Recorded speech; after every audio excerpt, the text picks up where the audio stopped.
अस्सलामुअलैकुम गाइज़, क्या हाल चाल हैं? ठीक हैं आप?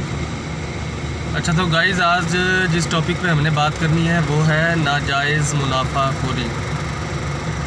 नाजायज़ मुनाफाखोरी। अच्छा, ये टॉपिक मेरे माइंड में कैसे आया? 3-4 रोज़ पहले ना मैं कहीं बैठा हुआ था, तो वो कोई भाई हैं, वो दूध का काम करते हैं। मैंने उनसे कहा कि कितना का प्रॉफिट वगैरह हो जाता है। वैसे मैंने डिस्कशन की उससे नॉर्मल कि अगर बंदे ने कारोबार करना हो तो ये कैसा कारोबार है। उसने मुझे कहा कि काम आपने वो करना है जिसमें ओला हो। ये काम कहता है कि हमने तो चलो सारी ज़िंदगी गुजार दी है, हमारा इससे सिगरेट, खाना पीना, हल्का फुल्का ख़र्चा वगैरह निकल जाता है, लेकिन आप ये काम मैं आपको रेकमेंड नहीं करूँगा। आपने काम जब भी करना वो काम करना है जिसमें ओला हो। अब ये सारी गेम, सारी कहानी ओले की है। हम हर चीज़ में ब्लेम कर देते हैं गवर्नमेंट को। हर चीज़ में गवर्नमेंट भी कसूरवार नहीं होती। जैसे अब गवर्नमेंट ने रेट फिक्स कर दिए दूध के, चलो 180 रुपये किलो है, वो 160, 165, 140 का लेकर 180 का सेल कर देते हैं। ये माकूल है। इसी तरह ये फल फ्रूट के रेट फिक्स कर दिए जाते हैं, सब्ज़ी के रेट फिक्स कर दिए जाते हैं, और काफ़ी चीज़ों के पेट्रोल वगैरह के रेट फिक्स कर दिए जाते हैं। तो ये तो आ गया, लेकिन जिन चीज़ों के रेट फिक्स नहीं किए जाते, अब जायज़ मुनाफाखोरी यही हो सकती है ना कि जिसकी सेल काफ़ी ज़्यादा है, जैसे पेट्रोल हो गया, उसमें 5-6% मतलब अच्छा प्रॉफिट है। बाकी जो जनरल आइटम्स हैं, जिसके पास काफ़ी आइटम्स हैं, मतलब 1 रुपये से लेकर 2000, 2500, 3000 तक, उनके लिए 10-15% तक ठीक है प्रॉफिट मार्जिन जो है, प्रॉफिट शेयर। इसी तरह जो महंगे कारोबार हैं, जिनमें मतलब लाख की चीज़ है, 2 लाख की, 3 लाख की, 5 लाख की, उनमें 4%, 5%, 3% ये माकूल रेट है। लेकिन जहाँ पे ये प्रॉफिट मार्जिन शो नहीं किया जाता, जहाँ पे गवर्नमेंट कोई रिस्ट्रिक्शन नहीं लगाती, फॉर एग्ज़ाम्पल कपड़े का कारोबार, जूते का कारोबार, परफ्यूम, ज्वेलरी, मोबाइल्स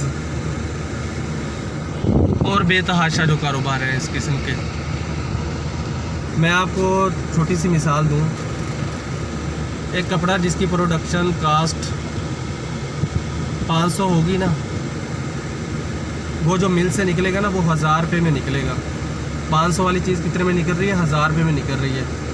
मतलब इसका क्या होगा कि उसने 100% प्रॉफिट अपने पास रखा है।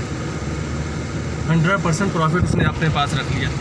अब जो चीज़ 1000 रुपये की आगे ताजर लेकर जाता है, वो 1000 वाली चीज़ 3000, 4000, 5000 की सेल करेगा। अभी ये लोकल बात कर रहा हूँ मैं, जो लोकल ब्रांड्स वगैरह होंगे, कपड़े के, जूते के, ज्वेलरी के, मतलब 1000 वाली चीज़ वो कितने में सेल कर रहे हैं? 3000, 4000, 5000। कितना प्रॉफिट रेशो आ रहा है इनका? 300%, 400%, 500%। और जो कुछ ब्रांड बन जाते हैं, वो यही 1000 वाली चीज़ वो इनसे भी डबल सेल करेंगे। अगर ये 5000 की सेल कर रहे हैं तो वो 6000, 7000, 8000, 10000 की सेल करेंगे। उनका प्रॉफिट मार्जिन कितना हो गया? प्रॉफिट रेशो उनकी क्या बनेगी? उनकी प्रॉफिट रेशो बन जाएगी जाकर 500, 600, 700, 800% तक बन जाएगी। अब यही रीज़न है, जब सीज़न ऑफ होता है तो ये लोग सेल भी लगा देते हैं 70%, 40%, 50%। अब ये जेब से तो कोई नहीं लगाता ना। ये जो 70%, 40%, 50% लगा रहे होते हैं, इसमें से भी उनको बचत होती है। इसमें से भी वो 50% क्या 100, 200% तक प्रॉफिट मतलब इसमें से वो अर्न करते हैं। तो मसला ये है कि इसके ऊपर ना तो कोई मोटिवेशनल स्पीकर बात करता है, ना कोई सर्विस प्रोवाइडर बात करता है, ना कोई हमारा आलम बात करता है, ना कोई मुफ्ती बात करता है। क्यों नहीं बात करते? क्योंकि इनके अपने कारोबार हैं, इनके अपने ब्रांड्स हैं, ये लोग भी काम करते हैं। अगर ये बात करेंगे तो फिर इनकी नाजायज़ मुनाफाखोरी रुक जाएगी। ये जो परफ्यूम इतने महंगे महंगे सेल करते हैं, कोई 5000 का, 10,000 का, 25,000 का, 50,000 का, ये सारी लूट मार ही है ना, आखिर सारी नाजायज़ मुनाफाखोरी है। इसी तरह खाने का जितना काम है, छोटे रेस्टोरेंट से लेकर बड़े रेस्टोरेंट तक, उसमें भी ऐसी नाजायज़ मुनाफाखोरी है, हद से ज़्यादा नाजायज़ मुनाफाखोरी है। इसी तरह जो हमारा टीचिंग का शोबा है, टीचिंग का जो शोबा है ना, उसमें वो 5 से 10, 15, अगर एक मिसाल है, एक स्कूल के 100 स्टूडेंट हैं, उसके जो पहले 10-15 स्टूडेंट की फ़ीस होगी ना, उससे वो तमाम एक्सपेंस निकाल लेते हैं। टीचर्स की फ़ीस तो थोड़ी थोड़ी होती है इनके स्कूलों में, फ़ीस भी दे दी, इलेक्ट्रिसिटी का और सारे मतलब है कि ख़र्चे निकाल लेते हैं।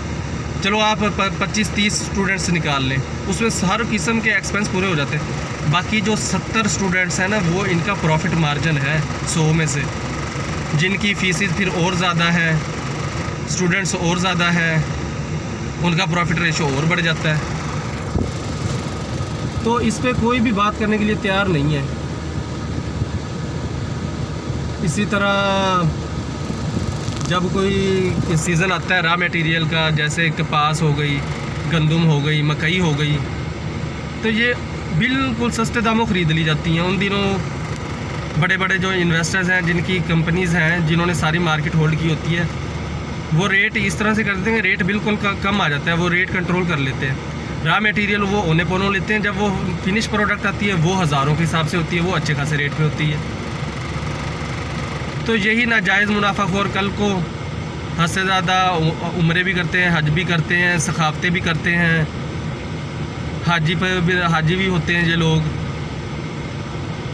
फलाह के काम भी करते हैं। अरे भाई तुम लोग हज उम्रा तो तुम्हारी अपनी ज़ात का काम है ना, फलाह फलू के काम रहने दो। ये जो नाजायज़ मुनाफाखोरी है ना, इसे ख़त्म कर दें। इसके ऊपर कोई बात करने के लिए तैयार ही नहीं, कोई बात ही नहीं करता। क्यों नहीं करता इस पर कोई बात? अगर ये हमें तालीम माकूल रेट पे मिलने लग जाए तो हर बंदे का बच्चा अच्छी तालीम नहीं हासिल करेगा, हर बंदे का बच्चा अच्छा इलाज हासिल नहीं करेगा, हर बंदे का बच्चा अच्छे कपड़े नहीं पहनेगा, अच्छे जूते नहीं पहनेगा, हर किसी का लिविंग स्टैंडर्ड अच्छा हो जाएगा जब ये नाजायज़ मुनाफाखोरी रुक जाएगी। लेकिन इस पे कोई भी बात करने के लिए तैयार नहीं है। इसे कहते हैं ओला। मैं कह रहा था ना, व्हाट इज़ ओला, ये है ओला। तकरीबन हमारे 90% जो कारोबार है ना, वो ओले वाले ही हैं, और उन ओले वाले कारोबार में तकरीबन 95% लोग नाजायज़ मुनाफाखोरी ही कर रहे हैं। कोई कितना भी कह ले, कुछ लोग ना रेट फिक्स कर देते हैं कि भाई हम तो बड़े सीधे साधे लोग हैं, हम तो नाजायज़ मुनाफाखोरी करते ही नहीं हैं, हमने तो रेट फिक्स किए हुए हैं आपने चीज़ लेनी है तो ले लें, आप बहस ना करें। हम क्योंकि नाजायज़ मुनाफाखोरी नहीं करते, इसलिए ये इतने की है, आप इतने की ले लें, अगर नहीं लेनी तो आप जा सकते हैं। मुझे एक बात बताओ कि ये रेट फिक्स करने से नाजायज़ मुनाफाखोरी कैसे रुक गई? या तो ये बात है ना, अगर वो चीज़ बाकी जगहों पे 5000 की मिल रही है, आप वो 2000 की दे रहे हैं, फिर समझ में आती है। बाकी जब आपके रेट भी उन जैसे ही हैं, चलो उनसे 500-1000 रुपये कम है, तो आप भी नाजायज़ मुनाफाखोरी कर रहे हैं, बल्कि आप तो ज़्यादा कर रहे हैं। कैसे? जो लोग बारगेनिंग करते हैं वो तो चीज़ अच्छे रेट्स पे भी सेल कर देते हैं, वो मुनासिब रेट पे भी कर देते हैं, कम पे भी कर देते हैं, चलो हमें तो कुछ बचना ही है। लेकिन जिन्होंने रेट फिक्स किए हुए हैं ना, उन्होंने उसी रेट पे ही देने हैं। या तो आप लोगों ने रेट बड़े माकूल से किए हो ना, कि 500 की चीज़ आई है तो आपने 600 की सेल करनी है, फिर तो समझ आती है। लेकिन आपके रेट भी वही होते हैं। तो बस ये आवाम को पागल बनाया हुआ है, कोई भी इस पर बात नहीं करता। क्यों नहीं बात करता? एक तो हमारे, मैंने कहा ना कोई मोटिवेशनल स्पीकर, ना कोई आलम, ना कोई मुफ्ती, कोई बात नहीं करता। क्यों? सब ऐसे ही धंधा कर रहे हैं, सब ऐसे ही खा पी रहे हैं, ऐसे ही कमाई कर रहे हैं, बस आवाम को पागल बनाया हुआ है। ये लोग हम ही में से हैं। हम लोग मतलब खुद हो गए, हम कारोबार करते हैं, हमारे कज़न, हमारे चचा, हमारे अबू, हमारे दोस्त अहबाब, हमारे जानने वाले, हम ही में से हैं ये सब लोग जो ये काम कर रहे हैं। लेकिन इस तरफ किसी की तवज्जो है नहीं है, और ना कभी कोई दी जाएगी। तो भाई ये होता है ओला, ये होती है नाजायज़ मुनाफाखोरी। मैं ये नहीं कहता कि हर बंदा ही नाजायज़ मुनाफाखोरी कर रहा है इस ओले में, लेकिन 95% लोग इस ओले के कारोबार में नाजायज़ मुनाफाखोरी करते हैं। और ये सिर्फ पाकिस्तान में ही नहीं है, ये हर जगह तकरीबन ऐसे ही है। और इलाकों में कम होता होगा, पाकिस्तान में हद से ज़्यादा है। मेरी ख्वाहिश होगी कि मुतलका इदारे, मुतलका जो भी लोग हैं ना, इस तरफ भी तवज्जो करें। ऐसा होगा नहीं, लेकिन आवाम को शऊर आना चाहिए कि ये कोई आपके खैर खा नहीं है, कोई कुछ नहीं है, ये सब लोग नाजायज़ मुनाफाखोरी करते हैं। बाकी अल्लाह पाक हमें भी हिदायत दे, सबको हिदायत दे। नेक्स्ट फिर मिलते हैं किसी और वीडियो के साथ। अल्लाह हाफिज़।